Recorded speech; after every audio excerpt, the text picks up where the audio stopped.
Hey everybody, welcome to this week's podcast. There's no special announcements or anything this week, so let's just jump right into it.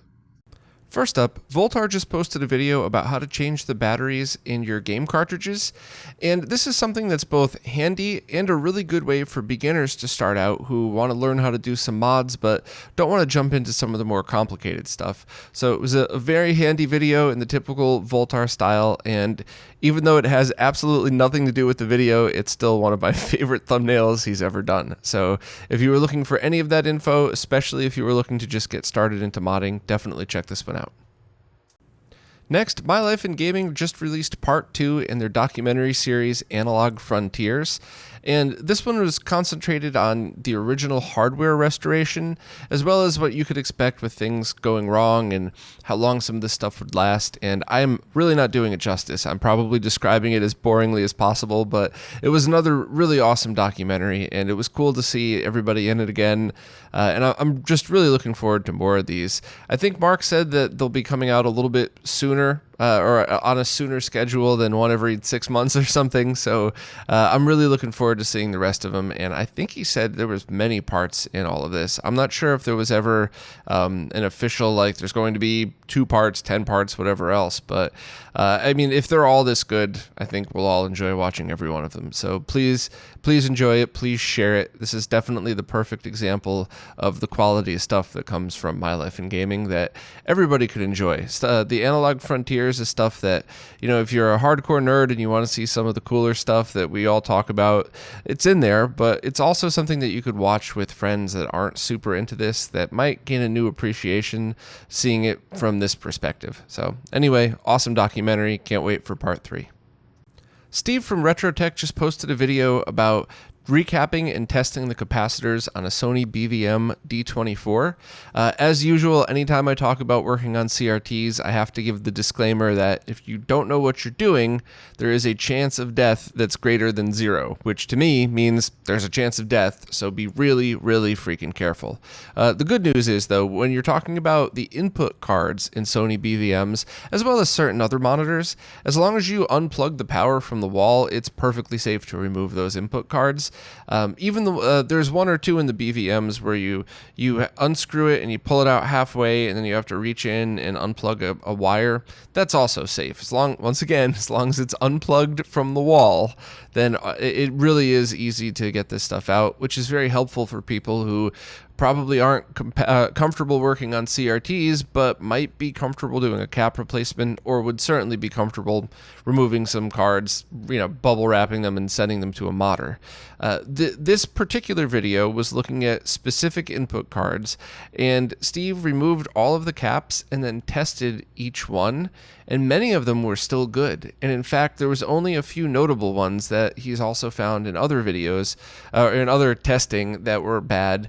And it kind of echoes the statements that Pat, the BVM tech, has always said, which is always great to have 2 different people coming at the same problem and find the same conclusion. In fact, that's the basis for all nerd research and science altogether.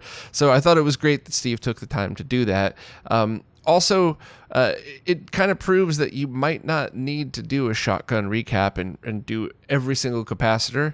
And he also brought up the point that Sony had access to some capacitors that were very high quality that we might not be able to even get anymore. So depending on the hours of the monitor, the heat that it was involved in, if it was 24/7 in an environment with lots of heat and all that stuff, you might need to still replace all the caps, or you might want to just leave them and just use the one, or just replace the ones that were known as problematic. So I thought it was a really great experiment.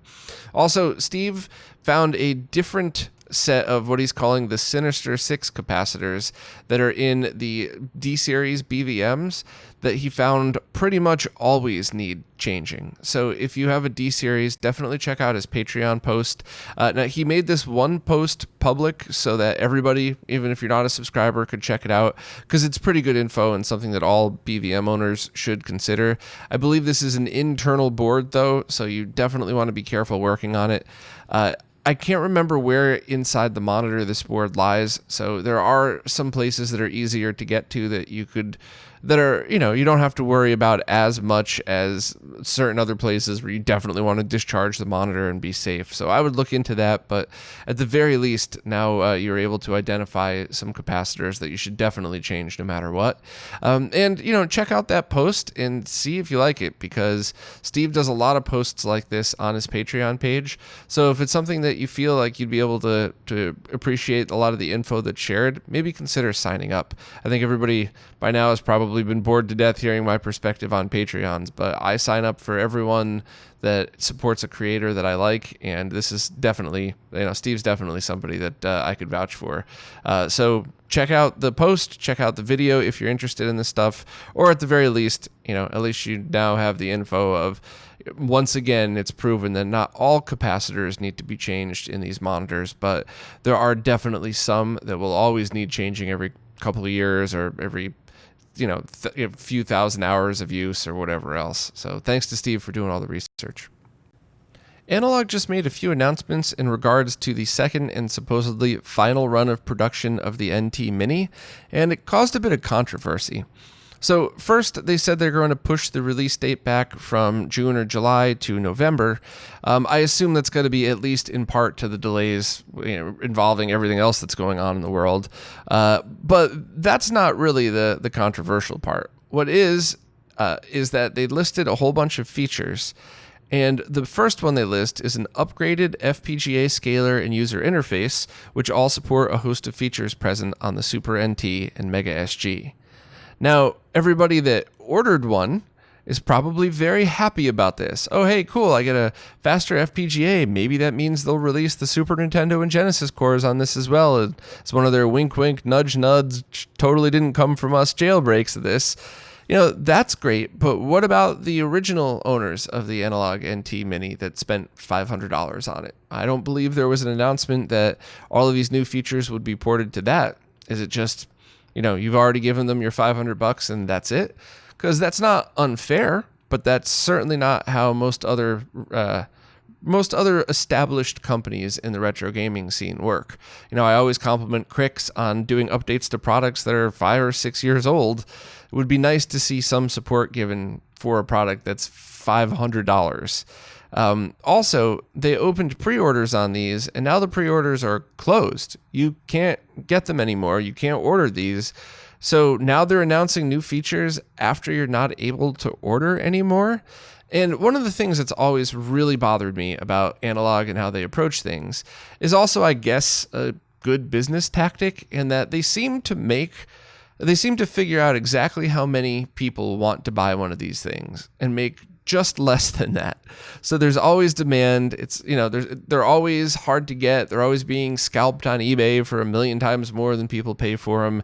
And while I believe the Mega SG has still been in stock, which is surprising and pretty cool, none of the other ones are, including the Super Nintendo version. The NT Mini with the NES version has been sold out for a while. So I don't know. It's very frustrating, and it's definitely deliberate, because that's been their MO the whole time. I'm sure it also drives their competitors crazy, but their competitors have to be tipping their hat to them. I believe the quote from Dave Mustaine, "You know your worth when your enemies praise your architecture of aggression." I think that's perfectly fitting for this, because I think every one of the Analogue competitors in the scene has got to just respect how every time they release a product, they're able to put out these press releases that every tech blog, including ones that don't even cover retro, treat this as the second coming of anything electronic, and everybody needs to check it out without questioning anything in those press releases. They just regurgitate it word for word, and then all of this hype is built up around it, and then you can't get them, which builds more hype.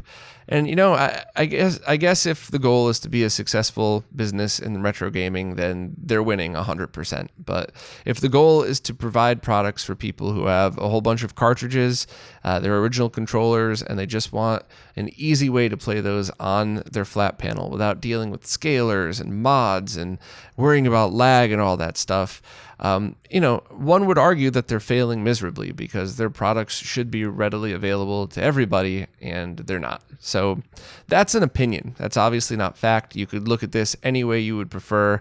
I'm just sharing my perspective on this, because I've been highly critical of Analogue since since the first time I saw one of their beautifully carved wood cases that was held together by vats of hot glue, sold for $800 with the controller. And I think my critical analysis of all their products is absolutely deserved. If you spend a lot of money on something, you expect quality, and hopefully you would expect support, which, $500 for an NT Mini, no more firmware updates, and now this new one is getting it. I don't know. I hope I'm wrong, though. I hope there is going to be a firmware update for it, and they just haven't announced it yet because they're too busy working on the promotion for this one.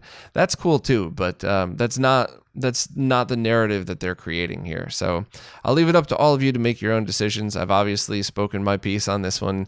I'm sure people are going to completely disagree with me, but it is what it is. Check it out. Check out the post if you'd like more info, and I guess let's wait to see what Analogue has to say. John Linneman just posted an hour-long documentary on DF Retro about Final Fight.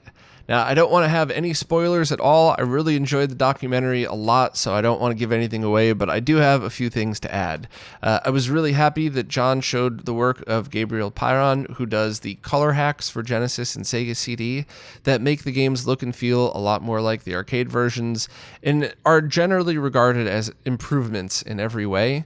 It's my strong opinion that if you're going to play Final Fight via a CDR or an optical drive emulator, then you should only be using Gabriel's patched version.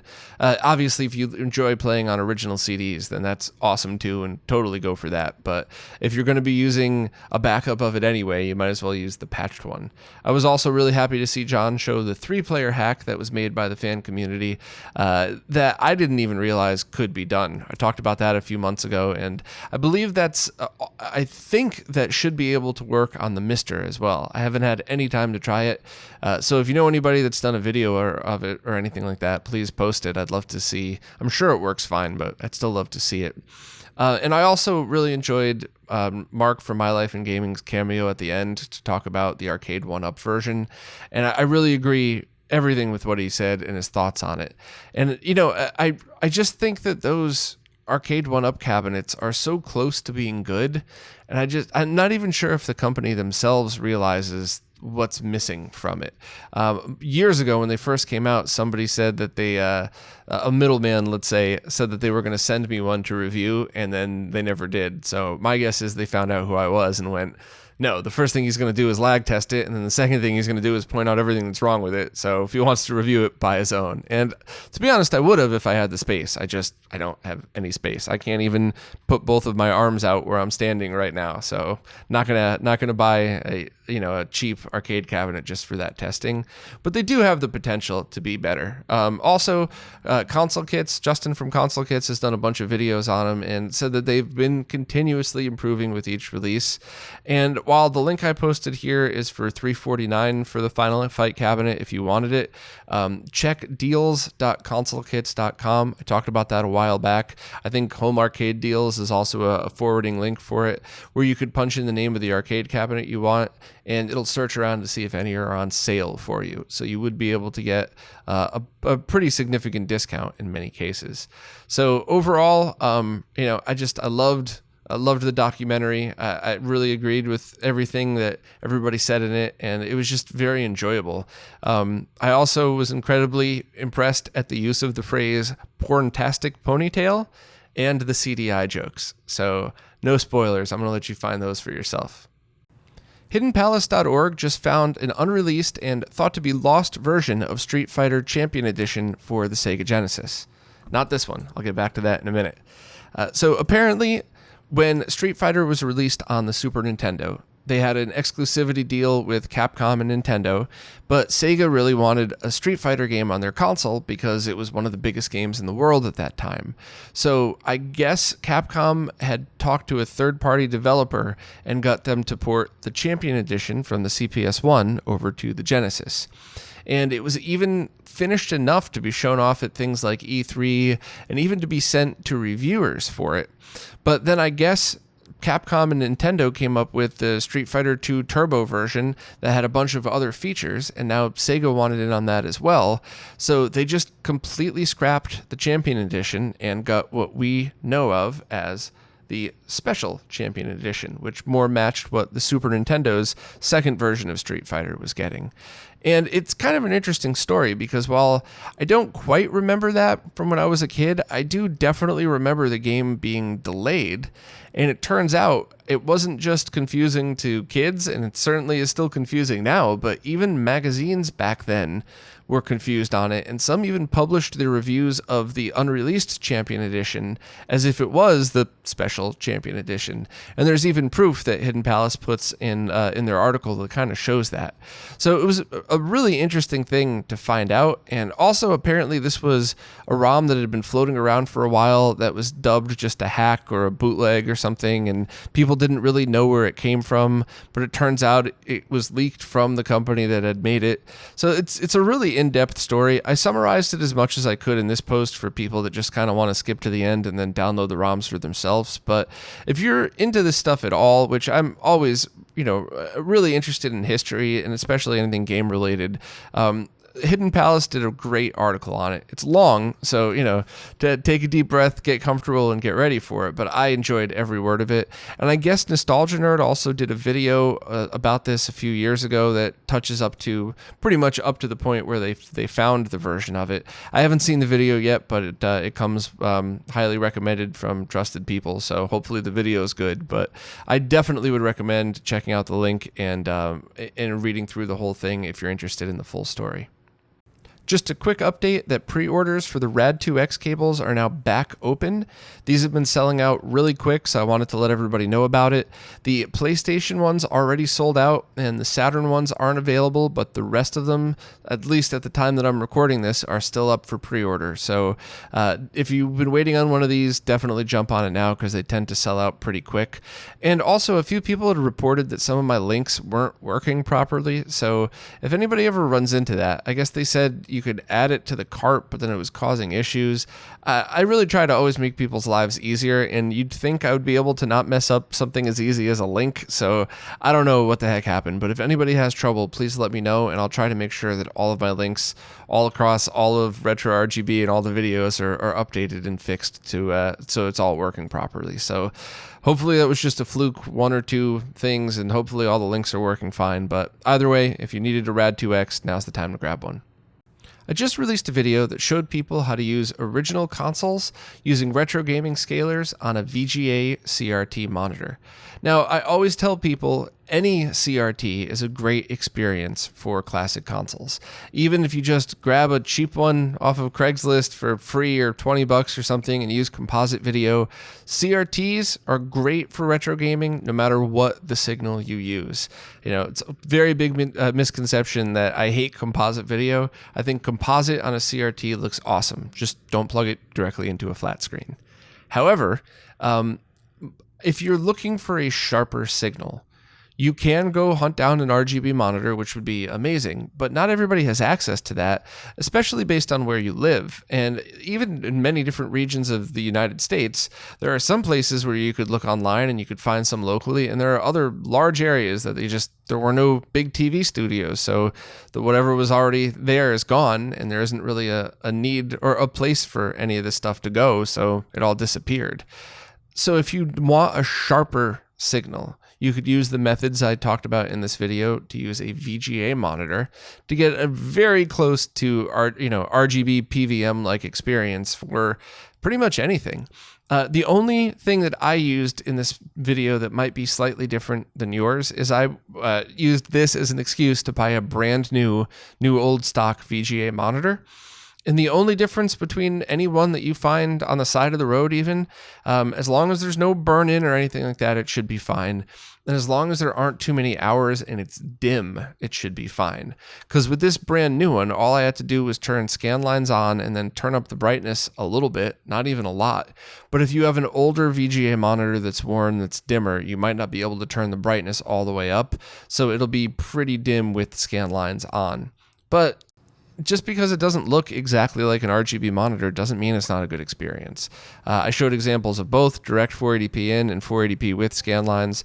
So please check out the video. I hope everybody liked it. The only other thing to add as well is this will also work with any 480p signal. So whether that's the MiSTer, the analog console set to 480p, PlayStation 2, Dreamcast, any modern console that could be set to 480p. If you want to, you could game on a VGA monitor, and if you're doing retro stuff, just add the fake scan lines, and it should be exactly the same as in this video.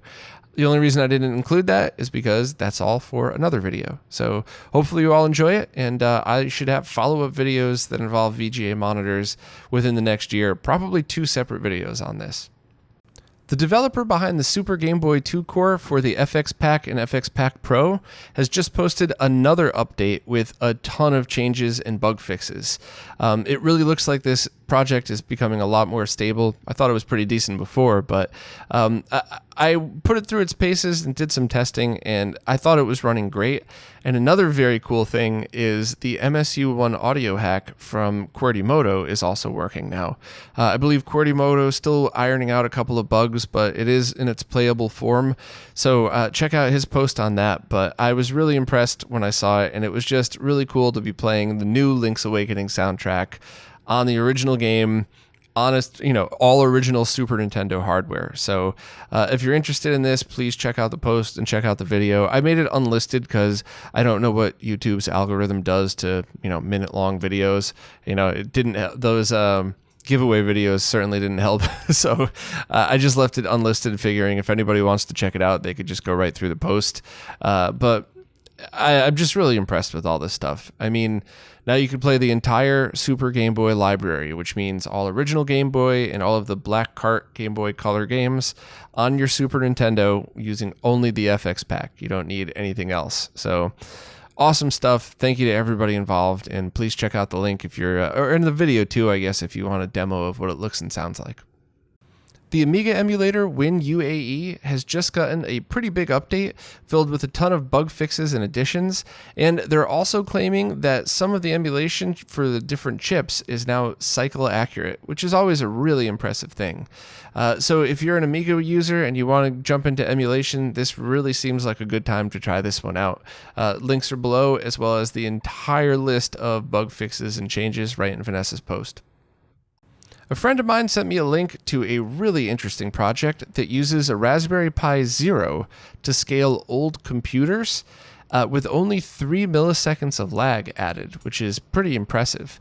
Now, I went to the forum and talked to the person behind the project, and they said that classic game consoles use too many colors in order for this same method to work, so we couldn't, in its current form, just use it to, use it as a makeshift Genesis scaler or something like that.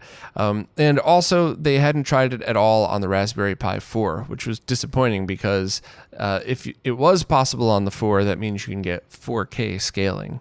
So I definitely recommend anybody that's into old computers check out the main GitHub as well as the forums and see if this project's compatible with any of the old stuff that you use, because it seems like a pretty cool and relatively inexpensive way to scale these computers, some of which have issues with standard retro gaming scalers as well. But I think it would also be awesome for any of the amazing developers that I'm lucky enough to have listened to the show also check this out. Because if there's any possible way that a new piece of hardware could be built, that you could have let's say a SCART input stick on top of a Raspberry Pi 4 that outputs 4K with, only 3 milliseconds of lag. Heck, even if that board cost $100, you're still talking now under $200 for a 4K scaler. And I think at least in my opinion, the number one thing I would like to see in 4K scaling is shaders that match the look of the CRT in both the full mask, so horizontal and vertical lines, not just horizontal. And that's just preference. There's no right or wrong way to do that. I'm not saying you have to use that in order for an accurate experience. I just think that there's so many of us out there that if we're going to take the time to do something like horizontal scan lines, why not try to get the detail of the original mask in there? I showed these close-up shots in the video of retro games on a VGA monitor, so even if you don't really care about that, maybe check out at the very least the opening so you could see how the different masks or I guess skim through the video as well, how there's a different distinctive look. And I don't think there's enough resolution in 1080p to really reproduce that, but there should be in 4K, at least for a lower line count, lower in air quotes here, because, a 450 line monitor is still really nice. It's just, it's not going to be as densely packed as a 1,000 line monitor, but I don't think you need that. And in fact, one would argue that a mid-range monitor like that might be better, because then you could actually see the definition of the mask. Otherwise, it would all just blend together like a flat panel anyway. So anybody that's interested in this that might have the skills to take a look, even if you only have time to take a look and say, no, it's definitely impossible, or yeah, maybe somebody else take a look, I would really appreciate it, because any kind of do-it-yourself project that could end up in 4K scaling with accurate CRT masks for scan lines, for just uses stuff like Raspberry Pi, I think that's a pretty cool community-based project. So any of you smart people out there mind giving it a look, I would really appreciate it. And I believe everybody else probably would too, because this has the potential to be something awesome if it could even be done at all. Well, that's it for this week. As always, thanks so much to everybody that watches, listens, participates nicely in the comments, and especially thank you so much to everybody that supports on Floatplane and Patreon, because it's your contributions that keep these videos, the podcast, the website, and all the behind-the-scenes stuff I'm involved in going. So thank you all so much, and I'll see you next week.